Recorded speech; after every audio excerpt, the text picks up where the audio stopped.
วันนี้นะคะพันจะมารับคำท้านะคะชื่อแท็กว่า Yeiiow Squishy Collection นะคะรับคำท้ามาจากช่อง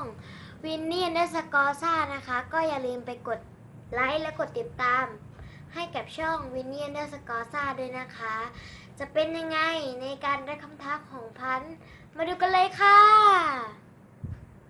ลืมบอกนะคะ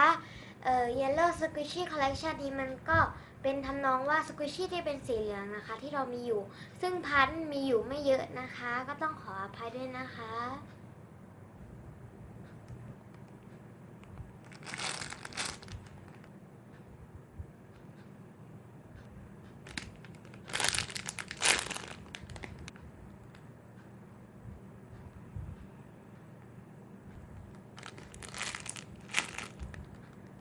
ก็ได้จบลงไปแล้วนะคะกับสควิชชี่ที่เป็นสีเหลืองนะคะ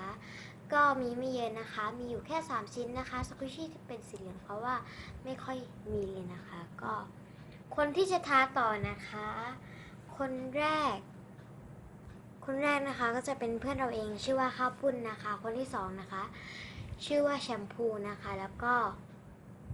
มีแค่นี้นะคะถ้าใครชอบคลิปนี้นะคะก็อย่าลืมกดไลค์และกดSubscribe ให้กับช่องPunch&Gun Channel ด้วยนะคะวันนี้นะคะขอลาไปก่อนนะคะบ๊ายบายอยากให้ทำอะไรนะคะเมนใต้คลิปให้เลยค่ะบ๊ายบายค่ะ